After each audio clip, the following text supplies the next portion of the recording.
இந்த மாதத்திலே ஆண்டவர் நமக்கு கொடுத்த வாக்குத்தத்த வசனத்தை நாம் தியானிக்க இருக்கிறோம். We are going to meditate on the promise verse that God has given us in this month.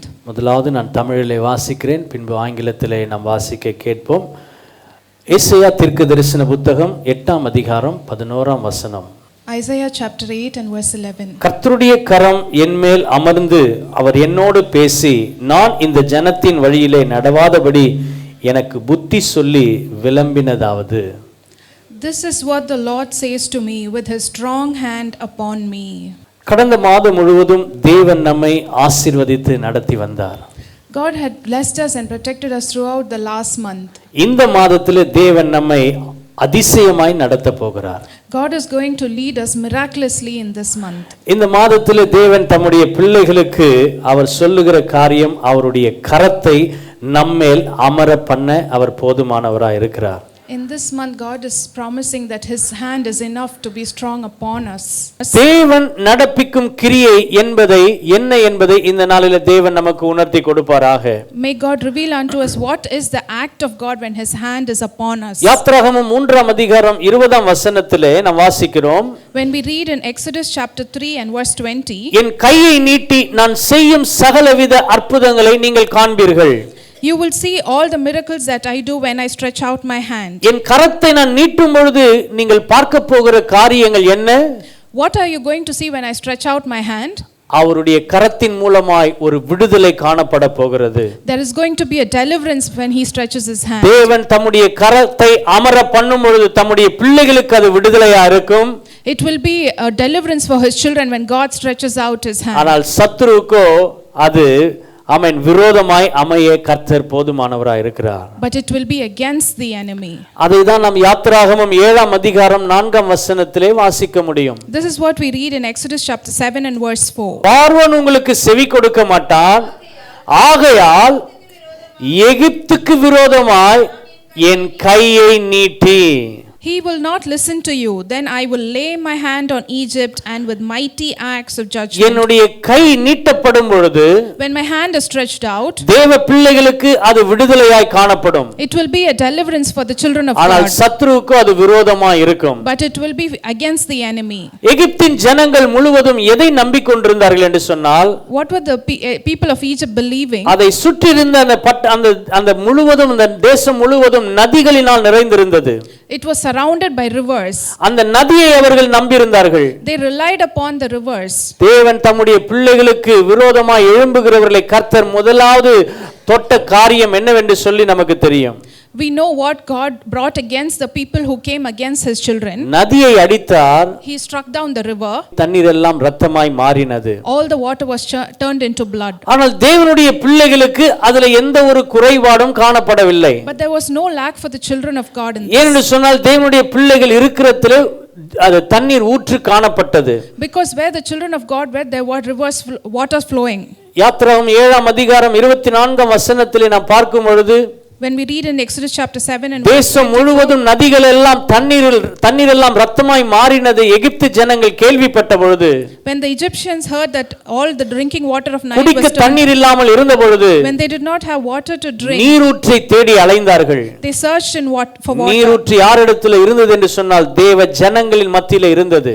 Where was the river of life? It was among the children of God. ஆண்டவருடைய பிள்ளைகள் இருக்கிற இடத்திலே தேவன் நன்மையை தருகிறார். Wherever the children of God are there, God தேவன் தம்முடைய கரத்தை முதலாவது நீட்டும் பொழுது, when God stretches out his hand, தம்முடைய ஜனங்களுக்கு ஆண்டவர் இரக்கத்தையும் விடுதலையும் தருகிறார். God gives his children favor and mercies. ஆனால் கர்த்தருடைய பிள்ளைகளுக்கு விரோதமாய் எழும்புகிற சத்துருடைய காரியங்களுக்கு அவர் விரோதமாய் அமைகிறார். But it comes against the people who come against the children of God. மீதி எல்லா வாதைகளும் அப்படிதான். கர்த்தர் தம்முடைய கரத்தை நீட்டி ஆண்டவர் அவர்களுக்கு விரோதமாய் எழும்பினார் என்று சொல்லி பார்க்கிறோம். We see all the plagues were brought about against the people who came against the children of God. அதனால தான் யாத்திராகமம் 3:20 நாம் வாசிக்கும் பொழுது நமக்கு தெரிந்தது, என் கையை நீட்டி நான் செய்யும் சகலவிதமான அற்புதங்களை நீங்கள் காண போகிறீர்கள்.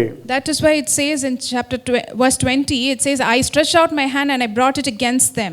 ஆண்டவரே, இன்னைக்கு என் வாழ்க்கையில நீ செய்ய போகிற அந்த கிரியை நிமித்தம் எனக்கு அது விடுதலையாய் அமையட்டும். Lord, may the work that you do bring mighty and wondrous things in my life. ஆனால் எனக்கு விரோதமாய் இருக்கிற சத்துருடைய காரியங்களுக்கு அது விரோதமாய் அமைப்பதற்கு கர்த்தர் அவரே போதுமானவராய் இருக்கிறார். But God is able to work against for the enemy. ஆண்டவரே என்னை நீர் ஆண்டவரே ஒரு பாத்திரமாய் நடத்தும் ஆண்டவரே. Lord, use me as a vessel. ஆண்டவர் ஏன் இதை செய்ய அவர் நினைத்திருக்கிறார் என்று சொன்னால், Why does God purpose this? நீ அறிந்து கொள்ளும்படி, so that you will know it. அவர் யார் என்று அறிந்து கொள்வதற்காக கர்த்தர் அப்படிப்பட்ட கிரியை செய்கிறார். God does this because you will know who தம்முடைய he is. பிள்ளைகளுக்கும் மற்றவர்களுக்கும் உள்ள ஒரு வித்தியாசத்தை காட்டுவதற்காக தான் கர்த்தர் அப்படிப்பட்ட கிரியைகளை தேவன் செய்கிறார். To show the difference between the children of God and the others. உபாகமம் 4ஆம் அதிகாரம் 34 35 வசனங்களிலே நாம் பார்க்கும் பொழுது, when we read in Deuteronomy chapter 4 verse 34 and 35, 35ஆம் வசனத்திலே வாசிக்கிறோம், நீ அறிந்து கொள்ளும்படி, ஆமென், அறியும்படி உனக்கு ஆண்டவர் இது காட்டப்பட்டது. all these signs were shown that you might know who the Lord is. ஒருவேளை சோதனையா இருக்கலாம், it might be a trial, யுத்தமா இருக்கலாம், it might be a battle, பிசாசின் தந்திரங்களா இருக்கலாம், it might be the works of the பயங்கரமான செயல்களாய் உங்களுக்கு விரோதமாய் எழும்பலாம், it might be mighty acts that come against you. ஆனால் நீ அறிந்து கொள்வதற்காக but it is for you to தேவன் தம்முடைய கரத்தை நீட்டும் பொழுது, when God stretches out his hand, சத்ருவுக்கு அது விரோதமா இருக்கும், it will be against the தேவனுடைய பிள்ளைகளுக்கு அது விடுதலையாய் காணப்படும். but for the children of God it will be deliverance. ஆண்டவரே நீர் என்னை விடுவிப்பதற்காக ஸ்தோத்திரம். thank you that you deliver me, Lord. உபாகமம் 7ஆம் அதிகாரம் 19ஆம் வசனத்தை வாசிப்போம். when we read chapter 7 verse 19, உன் கண்கள் கண்ட பெரிய சோதனைகளையும் அடையாளங்களையும் அற்புதங்களையும் உன் தேவனாகிய கர்த்தர் உன்னை புறப்பட பண்ணி காண்பித்த பலத்த கையையும் ஓங்கிய புயத்தையும் நன்றாய் நினைத்து அவர்களுக்கு பயப்படாதிரு. நீ பார்த்து பயப்படுகிற எல்லா ஜனங்களுக்கும் உன் தேவனாகிய கர்த்தர் அப்படியே செய்வார்.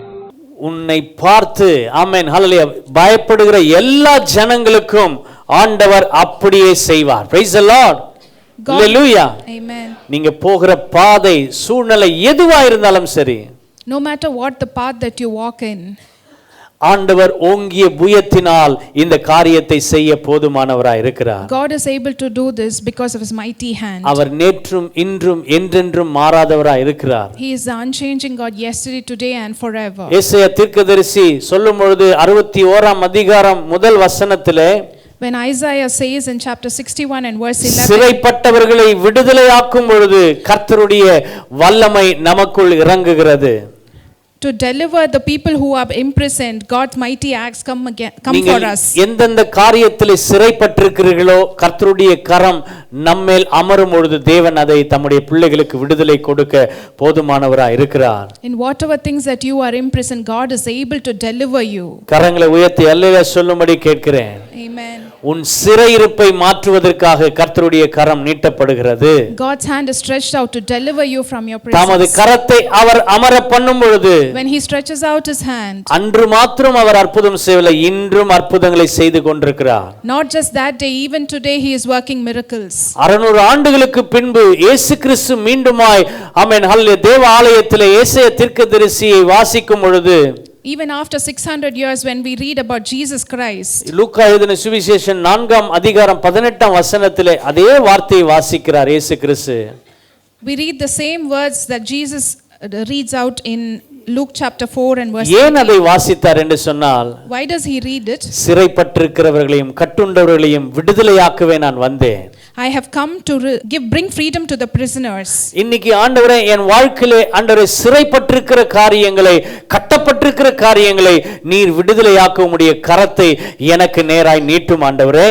Lord, stretch out your hand that you will set the oppressions and the imprisonments in my life. அவருடைய வல்லமையும் மகத்துவமும் என்றென்றைக்கும் மாறாததா இருக்கிறது. his glory and his mighty acts is unchanging. அதனால தான் அவர் நன்மை செய்தவராய் சுற்றித் திரிந்தார். that is why he walked around doing good. அவரிடத்தில் எந்த தீங்கும் இல்லை. there was no bad in him, sin in him. லூக்கா எழுதின சுவிசேஷம் 13ஆம் அதிகாரம் 12ஆம் வசனத்திலே ஒரு காரியத்தை நாம் பார்க்க முடிகிறது. we read in Luke chapter 13 and verse 12, விடுதலையாக்கப்படுவாய் என்று சொல்லி தம்முடைய கரத்தை அந்த ஸ்திரீயின் மேல் இயேசு கிறிஸ்து தம்முடைய கரத்தை வைத்தார். God keeps his hand upon this woman saying that you will be free from your infirmity. தம்மிடமாய் அழைத்த அந்த ஸ்திரீயை பார்த்து சொன்னார், நீ விடுதலையாக்கப்பட்டாய். He called forward at her and said, you are set free. இன்னைக்கு யாரெல்லாம் ஆண்டவரிடத்தில் வருகிறோமோ நாம் எல்லாரும் விடுதலையாக்கப்பட்டிருக்கிறோம்.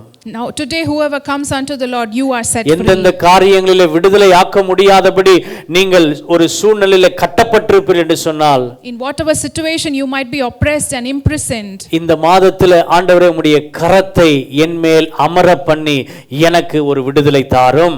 Lord, today stretch out your hand and give me freedom, Lord. ஸ்திரியே, உன் பலவீனத்திலிருந்து நீ விடுதலையாக்கப்பட்டாய். Woman, you are set free from your infirmity. விடுதலையாக்கப்பட்டு என்று சொல்லி தம்முடைய கரத்தை அவள் மேல் வைத்தார். And then he put his hand on her. ஆண்டவருடைய கரம் நம்மேல் இருக்கும் என்று சொன்னால் நிச்சயம் நமக்கு ஒரு விடுதலை காணப்படும். If the hand of the Lord is upon us, there will be a freedom for 18 us. வருஷமாய் சிறைப்பட்டிருந்த அந்த ஸ்திரியை கர்த்தர் விடுதலையாக்கினார். God delivered the woman who had an infirmity for 18 years. இன்று எத்தனை வருடங்களாய் நாம் சில காரியங்களிலே சிறைப்பட்டிருப்போம் என்று சொன்னால் கர்த்தர் அதிலிருந்து விடுதலை கொடுக்க அவர் தம்முடைய கரத்தை நம்மேல் அமர பண்ண போகிறார். God is going to set his hand upon us no matter how many years of oppression we are in. பல நேரங்களிலே நாம் தோல்வியின் விளிம்பிலே இருந்திருக்கலாம். Many times we might be in அந்த the விடுதலை losing உணர side. முடியாமல் இருந்திருக்கலாம். We might not be able to feel the ஆனால் freedom. கர்த்தர் உங்களுக்கு இந்த நாளிலே விடுதலை கொடுப்பதற்காக இந்த மாத வாக்குத்தத்த வசனத்தை தேவன் நமக்கு கொடுத்திருக்கிறார். But God has given us this promise to give you freedom N today. சிறையிருப்பையும் என் அடிமைத்தனத்தையும் எனக்கு ஆண்டவர் அதிலிருந்து எனக்கு விடுதலை தாரும். He has, Lord, give us freedom from our உமது imprisonments and கரத்தின் oppressions. நிமித்தம் எனக்கு ஒரு விடுதலை உண்டாகட்டும் ஆண்டவரே. Let there be a deliverance because of your hand upon me. Lord. இயேசுவினிடத்திலே ஒரு மனுஷனை அழைச்சிட்டு வந்தாங்க. They brought a man unto Jesus. அவனுடைய வாழ்க்கையில பார்த்த ரெண்டு காரியம் இருந்துச்சு. There were two things in his life. ஒன்னு அவன் செவிடனா இருந்தான். One, he was deaf. இன்னொன்னு அவனால பேச முடியாத ஒரு சூழ்நிலை. One, he couldn't speak. ஒருவேளை அவன் பேசினாலும் மற்றவர்களுக்கு புரியாத அளவுக்கு அவன் கொன்னை வாய் உள்ளவனா இருந்தான். Even if he speaks, people could not ஒரு understand what he பக்கம் said. அவன் செவிடனா இருந்தான். One, he was deaf. இன்னொரு பக்கம் அவன் பேச முடியாத ஒரு நிலை. The other side, he couldn't even talk. இன்னைக்கு எந்த சொல்லையும் கேட்க முடியாதபடி ஒருவேளை உங்கள் காதுகள் அடைக்கப்பட்டிருக்கும் என்று சொன்னால், Today, if your ears are deafened to whatever you தேவன் to be தம்முடைய heard, கரத்தை நீட்டி தேவன் உங்கள் காதுகளை திறந்தருளுவார். God will stretch out his hand and he will open your ears. ஒருவேளை நீங்கள் பேச முடியாதபடி மௌனத்திலே நீங்கள் சூழ்ந்து கொண்டிருப்பீர்கள் என்று சொன்னால், If today you couldn't speak and you are immersed in silence, கர்த்தர் உங்கள் வாய்களை திறப்பார். God will open your mouth. ஒரு மனுஷனை இயேசுவிடத்திலே கொண்டு வந்தார்கள். They brought a man unto Jesus. இயேசுவிடத்திலே என்ன சொன்னாங்க? Do you know what they said to 7ஆம் Jesus? அதிகாரம் 32 33 வசனங்களிலே வாசிக்கிறோம். We read in chapter 7 verse 32, and நீர் தொட்டால் போதும், அந்த மனுஷனை தொட்டா போதும் ஆண்டவரே, நீங்க அந்த மனுஷனை தொடணும்னு சொல்லி வேண்டிக் கொண்டாங்க. they came and pleaded with Jesus to touch this man. 33ஆம் வசனத்திலே பார்க்கிறோம். We see in verse 33, இயேசு தம்மிடமாய் அந்த மனுஷனை அழைத்து தம்முடைய விரல்களினால் அவன் காதுகளிலே கைகளை வைத்தார். Jesus put his fingers into the man's ears. அவர் தொட்ட உடனே திறக்கப்பட்டது. As soon as he touched, it was opened. எப்பத்தா என்று சொன்னால் திறந்தது. He said Yephatha, and it is opened. அவனுடைய வாழ்க்கை அடைக்கப்பட்ட ஒரு சூழ்நிலையா இருந்தது. It was a life of imprisonment and oppression for him. அவனால எந்த ஒரு காரியத்திலும் முன்னேற முடியாத ஒரு சூழ்நிலை இருந்தது. He could not move ahead in his life. ஆனால் எப்பத்தா என்று சொன்னவுடன் அவனுடைய கட்டுகள் எல்லாம் திறந்தன. Praise the Lord. When Jesus said Yephatha, all his ties were அவனுடைய broken. சிறையிருப்பு எல்லாம் மாறினது. All his imprisonment and அவனுடைய oppressions அடிமைத்தனம் எல்லாம் மாறினது. his slavery was freed. வசனம் சொல்லுகிறது, செவிகள் திறந்தன, நாவின் கட்டுகள் அவிழ்ந்தது. The word says his ears were open and his tongue was loosened. அந்த வசனத்திலே அருமையான ஒரு வாக்கியம், A beautiful verse here, phrase here. செவ்வையானதை அவன் பேசினான். And he began to speak அதுக்கு plainly. முன்னாடி அவன் பேசும்பொழுது அவன் ஏதோ ஒரு வளர்றான்னு சொல்லி நினைச்சாங்க. Before, when he used to speak, people thought he was blabbering. ஆனால் இப்பொழுது அவன் பேசும்பொழுது எல்லாரும் உற்று கவனிக்கக்கூடிய வார்த்தை அவனுடைய வாயில் இருந்தது. But now when he spoke, it was very clear and plain. ஆண்டவர் உங்கள் வாயை தொடுவார் என்று சொன்னார். If God touches your mouth, ஆண்டவர் உங்கள் காதுகளை தொடுவார் என்று சொன்னார். if God touches your ears, ஆண்டவர் உங்கள் சரீரங்களை தொடுவார் என்று சொன்னார். if God touches your bodies, ஒரு விடுதலை காணப்படும். there will be a deliverance. ஆண்டவர் ஒரு திறப்பை கர்த்தர் உங்களுக்கு கொடுப்பார். God will set an opening for you. எல்லா கட்டுகளும் சாபங்களும் கர்த்தர் முறியடித்து முறித்து போட போதுமானவராய் இருக்கிறார். God is able to break all curses and deliver you. ஆண்டவரே, நான் எவ்வளவு முயற்சி செய்தும் இந்த காரியத்திலே நான் ஜெயம் எடுக்க முடியவில்லை. Lord, no matter how much I try, I'm not able to be victorious. கர்த்தருடைய கரம் என்மேல் இந்த மாதத்திலே அமரும் பொழுது, But when the hand of God rests upon me, நான் முயற்சி செய்கிற ஒவ்வொரு காரியத்திலும் கர்த்தர் என்னுடைய கட்டுகளை அவிழ்த்து என் செவிகளை திறந்து என்னை பேசும்படி கர்த்தர் வைப்பார். in this month, when God rests his hand upon me, he will bring deliverance and he will set me free. என்னுடைய காரியங்கள், என்னுடைய பிரயாசங்களை மற்றவர்கள் அறிந்து கொள்வதற்கு கர்த்தாவே என்னை விடுதலையாக்கும் என்று சொல்லி ஜெபியுங்கள். Pray that God will set you free and people will know your acts and your இந்த காரியத்திலிருந்து என் தேவனே எனக்கு விடுதலை தாரும் என்று சொல்லி கேளுங்கள்.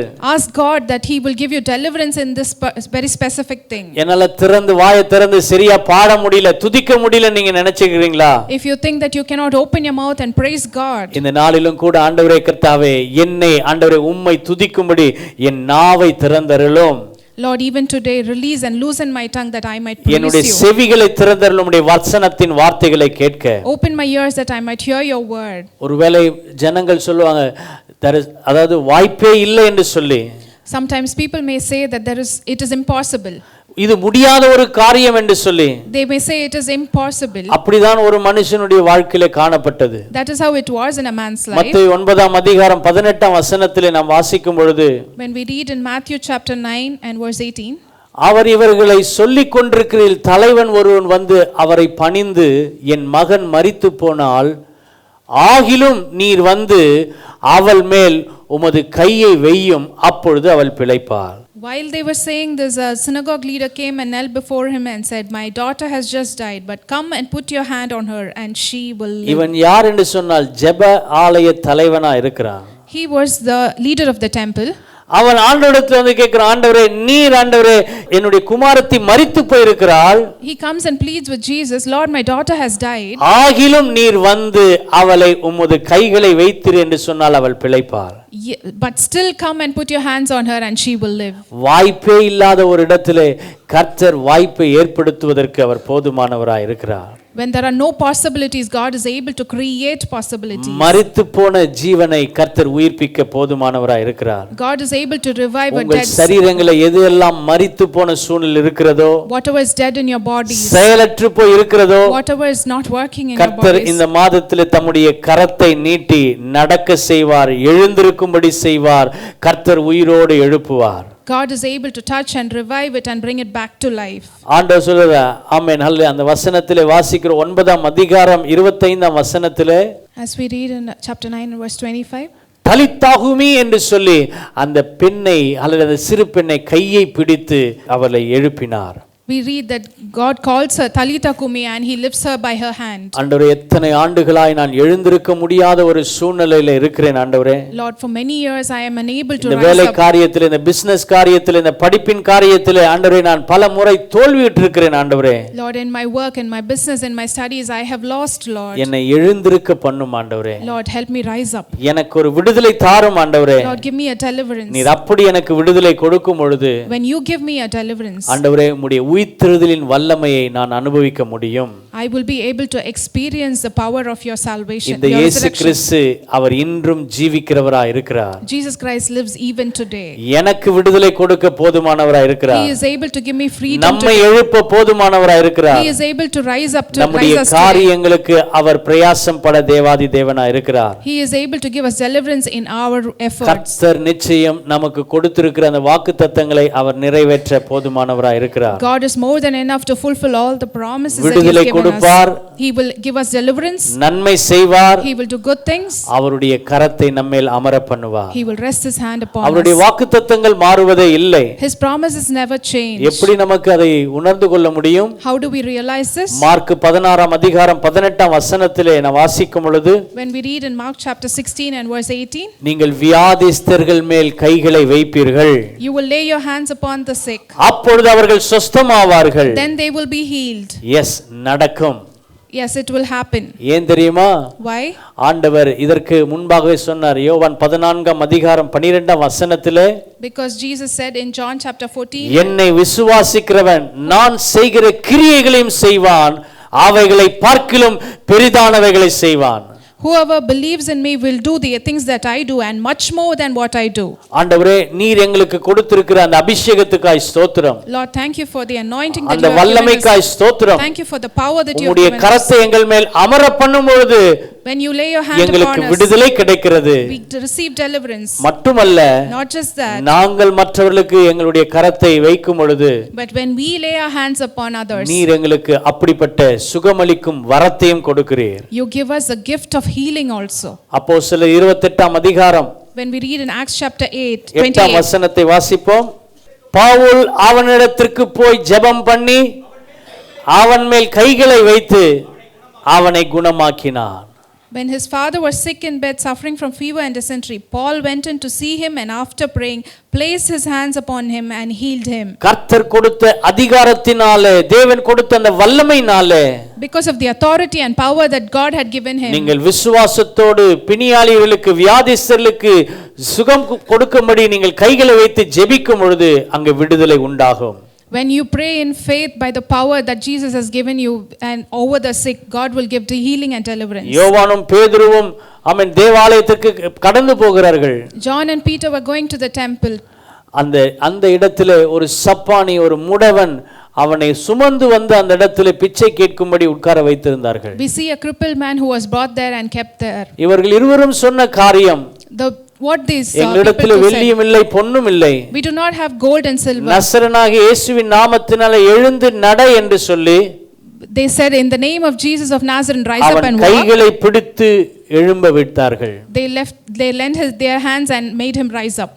ஆண்டவர் நம்மேல் அப்படிப்பட்ட அபிஷேகத்தை நம்முடைய கரத்திலே கொடுத்திருக்கிறார். God has given us such an anointing in our hands. நீங்கள் மற்றவர்களை தொடும் பொழுது தேவ வல்லமை விளங்கும். When you touch others, the hand of God will appear. பிரசன்னம் இறங்கும். The presence of God will come உங்கள் down. கரத்தை நீங்கள் நீட்டும் பொழுது தேவன் அற்புதத்தையும் அதிசயத்தையும் காணும்படி செய்ய உதவி செய்வார். When you stretch out and lay your hands, God will make miracles and wonders happen. 8ஆம் வசனத்திலே நாம் வாசிக்கிறோம், We read in chapter அவன் 8, பலன் கொண்டு குதித்து நின்று நடந்து தேவனை துதிக்க தேவாலயத்துக்கு கடந்து போனான். he received power and he leaped up in joy, praising and clapping and worshiping God. ஆண்டவரே, பலத்த கிரியைகளையும் தானே அவனும் செய்வான் என்று சொன்னவரே, Lord, who promised us that you will do mighty acts. இவைகளை பார்க்கும் பெரிதான கிரியைகளை செய்யும்படி எனக்கு கொடுத்திருக்கிற அந்த அதிகாரத்திற்காய் ஸ்தோத்திரம். We thank you for the authority that you have given us, that we will do much more greater acts than this. உம்முடைய கரத்தின் கிரியைகள் எங்கள் வாழ்க்கையில அமர பண்ணுவதற்கு இந்த மாதத்துல ஆண்டவரே ஒரு பெரிய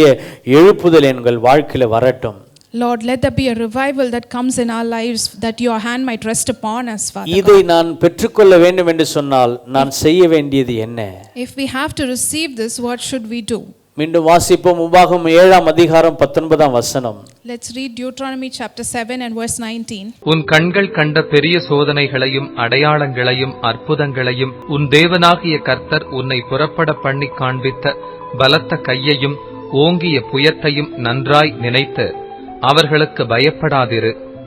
நீ பார்த்து பயப்படுகிற எல்லா ஜனங்களுக்கும் உன் தேவனாகிய கர்த்தர் அப்படியே செய்வார். உனக்கு காண்பித்த பலத்த கையையும் ஓங்கிய புயத்தையும் நன்றாய் நினைத்து பார். Praise the Lord. ஹல்லேலூயா. ஆமென். நீ கவனிக்க வேண்டியது என்ன தெரியுங்களா? உன் ஆண்டவர் அங்கிருந்து விடுதலை கொடுத்தாரே, நீ அதை கவனிக்க வேண்டும். You should pay attention to how God give you freedom. அவர் அப்படியே செய்ய அவர் போதுமானவராய் இருக்கிறார். He is able to do the same. ஆமென். ஹல்லேலூயா. அவர் தம்முடைய ஜனங்களுக்கு அவர் ஹல்லேலூயா விடுதலை கொடுப்பார். He gives freedom to his people. சத்ருவுக்கு ஹல்லேலூயா விரோதமாய் காரியங்களை முடிய பண்ணுவார். He will work against the enemy. அவர் அப்படியே செய்கிறவர் தேவாதி தேவனாய் இருக்கிறார். And he is a God our who செய்கிற says, காரியங்களை ஆராய்ந்து பார்த்து நன்றி செலுத்த கர்த்தர் நமக்கு கிருபை தருவாராக. may God give us grace to meditate upon the works of God and praise him. லூக்கா 13:13 நாம் வாசிக்கிறோம். We read in Luke chapter 13 and verse இயேசு 13. தம்முடைய கைகளை அவள் மேல் வைத்தவுடன், When Jesus lays his hand on her, அவள் விடுதலையாக்கப்பட்டவுடன் as soon as she was set அவள் free, நிமிர்ந்து தேவனை மகிமைப்படுத்தினாள். she straightened up and she praised God. உடனே ஆண்டவரை மகிமைப்படுத்தினாள். Immediately she praised God. நாம் பல நேரங்களிலே தேவன் நமக்கு செய்த நன்மையை ஆமென் ஹல்லேலூயா மகிமைப்படுத்தாமல் இருக்கிறோம். Many times we fail to give God honor. தேவன் for செய்த things. அற்புதங்களை, அதிசயங்களை, அடையாளங்களை நாம் மற்றவர்களுக்கு சொல்ல முடியாமல் தேவனை மகிமைப்படுத்தாமல் இருக்கிறோம். We fail to honor God and praise praise God for all the blessings and miracles that He has done in our lives. ஆண்டவரே, என் வாழ்க்கையில நீ செய்த எல்லா மகத்துவத்துக்கும் நீர் மகிமைப்படும்படி உம்மை உயர்த்த எனக்கு கிருபை தாரும். Lord, give me grace that I might praise and honor you for all the good things that you've done. தேவனை மகிமைப்படுத்தக்கூடிய ஆற்றல் கிருபையை கர்த்தர் நம்முடைய வாழ்க்கையில கொடுப்பாராக. May God give us a gift of praising God. மத்தேயு 9:18 நாம் பார்க்கிற அந்த காரியம், Thirdly, as we see in Matthew chapter 9, ஆகிலும் நீர் வந்து, yet you should come. ஆகிலும் நீர் வருவீர் என்று சொன்னால், But if you come, என் பிள்ளை, என் மகள் பிழைப்பாள். my daughter will live. அவள் எழுந்திருக்க முடியாத ஒரு சூழ்நிலை ஆகிவிட்டது. It is already a situation where she cannot rise up. அவள் மரித்து போனாள். She was dead. அவ்வளவுதான், முடிஞ்சது. It is over. ஆனாலும் நீர் வருவீர் என்று சொன்னால், But still if you come, என் பிள்ளை பிழைப்பாய். my daughter will live. நீ விசுவாசித்தால் தேவ மகிமையை காண்பாய். If you believe, you will see the hand இன்னைக்கு of God. ஆண்டவருடைய பிள்ளைகளாகிய நாம் ஆண்டவரே அப்படிப்பட்ட ஒரு விசுவாசம் எனக்குள்ளே வர என்னை ஒப்புக் கொடுக்கிறேன். Today, we children of God should commit ourselves to receive such kind of faith in us. ஆண்டவருடைய பிள்ளைகளாகிய நாம் அடுத்தது செய்ய வேண்டிய காரியம், The second thing that the children of God should do, mark 7:36. Mark chapter 7 verse 36. அவன் செவிடன், ஊமை, பேச முடியாத, கேட்க முடியாத ஒரு சூழ்நிலை. He was a deaf and a dumb. ஆனால் சுகம் பெற்றவுடன், But as soon as he received healing, அங்கே சுற்றியிருந்த ஜனங்கள் செய்தது என்ன தெரியுங்களா? do you know what the people around them did? அவர் செய்த நன்மையை பிரசித்தப்படுத்தினார்கள். They spoke very loudly and boasted about நம்முடைய the good thing. குடும்பத்திலே, சபையிலே தேவன் செய்த அற்புதங்களை மற்றவர்களுக்கு சாட்சியாய் அறிவித்து தேவனுடைய நாமத்தை உயர்த்த வேண்டும். We should praise God and tell about the good things that God has done for us in the church and everywhere. அவர்களுக்கு ஆண்டவர் கட்டளையிட்டு இருந்தார், நீங்கள் யாருக்கும் இதை சொல்ல வேண்டாம் என்று சொல்லி. Jesus commanded them not to tell it to anyone. ஆனால் எவ்வளவு அதிகமாய் அதை அவர்கள் சொன்னார்களோ அவ்வளவு அதிகமாய் வசனம் சொல்லுகிறது, அதிகமாய் அதை பிரசித்தம் பண்ணினார்கள். But no matter what Jesus said, they went around telling people more. 37 வசனம் சொல்லுகிறது, That verse 37 says, எல்லாவற்றையும் நன்றாய் செய்தார், செவிடர் கேட்கவும் ஊமையர் பேசவும் என்று சொல்லி மென்மேலும் ஜனங்கள் எல்லாரும் ஆச்சரியப்பட்டார்கள். the people were overwhelmed with amazement. He has done everything well. They said he even இந்த makes the மாதத்திலே deaf உம்முடைய hear. கரம் என்மேல் நீட்டப்படும் என்று சொன்னால், In this month, if your hand is N upon me, மூலமாய் நடக்கிற அந்த பலத்த கிரியை, the wondrous things that happens through N me, மூலமாய் ஏற்படுகிற அந்த ஒரு மிகப்பெரிய ஒரு அசைவு, the mighty acts that is going to happen through அந்த me, விடுதலையை மற்றவர்கள் பார்த்து ஆச்சரியப்படக்கூடிய வகையிலே that people should witness the amazing things that happen through me. தேவனிடத்தில் வர வேண்டும். They should come towards அதற்கு God. என்னை ஒரு பாத்திரவானாய் வையும் ஆண்டவரே.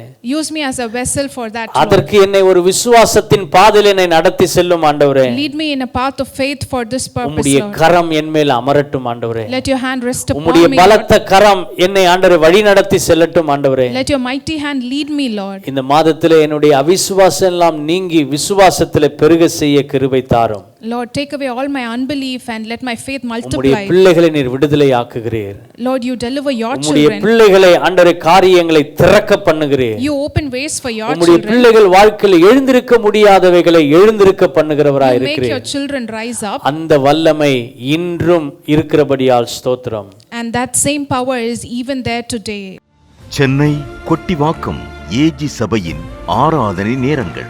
ஞாயிறு ஆராதனைகள். முதல் ஆராதனை காலை 7 மணி முதல் 9 மணி வரை. இரண்டாம் ஆராதனை காலை 9:30 முதல் 11:30 வரை.